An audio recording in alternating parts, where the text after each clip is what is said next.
Well, let's talk about lighting with daylight external lighting.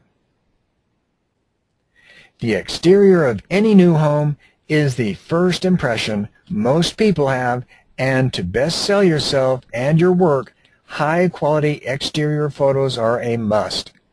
Many of the basic principles of interior photography can be applied to shooting exteriors.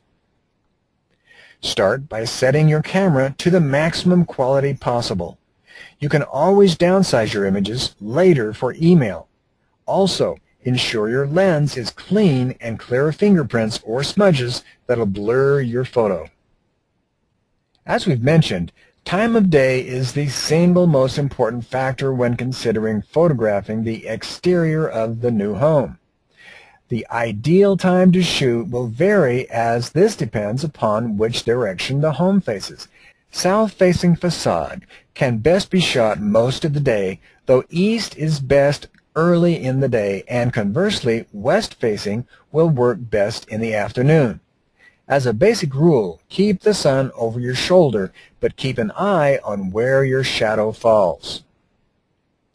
As for photos of the outside, a sunny day with a blue sky usually gives you the best photo, providing that there are no undesirable dark spots due to the shaded areas. You generally want the sun behind you. If the front of the house faces north, it may be best to take the photo on a cloudy day, especially if it's a brick house or has dark siding. The bright areas of the sky versus the unlit dark front give you the same problem as inside photos with overly bright windows. When shooting the outside of the home, a bright day will give you the best results. Do, however, make sure that sunlight is not washing out the face of the home, which will make the home elevation difficult to discern. Make sure the light from windows is coming from the side or behind you to avoid glare. It's important to keep your camera level, both vertically and horizontally. If the camera isn't straight, the home will appear distorted. A ladder is always a good idea, as we've mentioned, to gain a higher viewpoint, particularly when attempting to include the roofline. How about the backyard? Consider either macro lenses or just getting up close to those plants, flowers, and bushes. Don't be afraid of the shade. As we've mentioned, gardens look richer when they're not shot in the blazing sun. In addition, here's some other general thoughts about the backyard. Backyard pools can be particularly inviting. However, like fireplaces, they can be active or passive. There are three types of ideal pool shots. One is at daybreak, when the pool looks cool, calm, and serene. The next is at midday, when the pool looks like its ideal place to get out of the heat.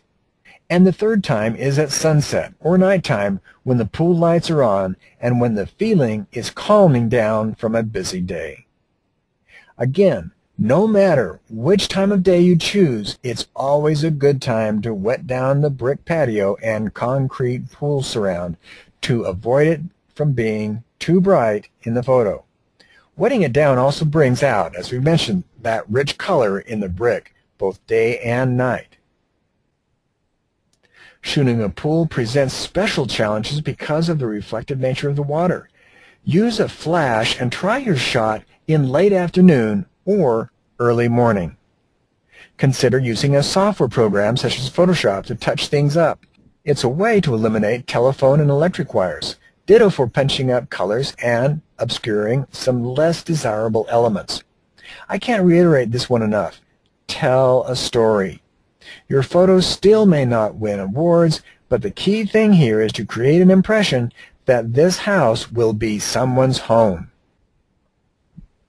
Remember the end in mind. The goal of every picture is to sell the home. Even if you use an outside photographer, tell them the ideas you want to get across and the target market. It should go without saying that you should remove all vehicles in the drive, turn off sprinklers, take in garbage cans, and remove all pets and people from the photo.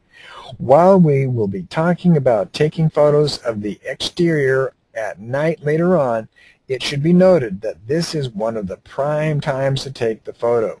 In addition, While a bright sunny day may be a great time, sometimes an overcast day is better in that there is better control of harsh shadows.